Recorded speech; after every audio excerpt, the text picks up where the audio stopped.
Old ট্রাফোর্ডে বুধবার থেকে শুরু হবে ইংল্যান্ড বনাম শ্রীলঙ্কার মধ্যকার প্রথম টেস্ট। তবে ইংল্যান্ড দলের জন্য দুঃসংবাদ হচ্ছে, টেস্টের আগেই পুরো সিরিজ থেকে ছিটকে গেলেন হ্যামস্ট্রিং ইনজুরিতে পড়া অধিনায়ক বেন স্টোকস। সেই জন্য তাকে বাদ দিয়েই মূল একাদশ ঘোষণা করেছে ইংল্যান্ড। স্টোকসের পরিবর্তে এই সিরিজে ইংল্যান্ড দলকে নেতৃত্ব দিবেন অলি পপ এবং ভাইস ক্যাপ্টেন করা হয়েছে হ্যারি ব্রুককে। এছাড়া ওয়েস্ট ইন্ডিজের বিপক্ষে খেলা দলে আরও দুটি পরিবর্তন এনেছে England and Wales cricket board. Opener batsman Zak Crawley ইনজুরির কারণে নেই একাদশে, তার জায়গায় খেলবেন ড্যান লরেন্স। দলে ফিরেছেন ম্যাথিউ পার্টস এবং সেই সাথে আছেন ফাস্ট বোলার মার্ক উড। দলে একমাত্র স্পিনার হিসেবে আছেন শোয়েব বশির।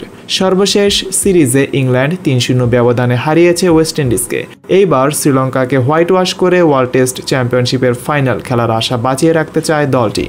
শ্রীলঙ্কার বিপক্ষে ইংল্যান্ডের মূল একাদশে রয়েছেন Dan Lawrence, Ben Duckett, Ollie Pope, Joe Root, Harry Brook, Jamie Smith, Chris Woakes, Gus Atkinson, Matthew Potts, Mark Wood এবং শোয়েব বশির।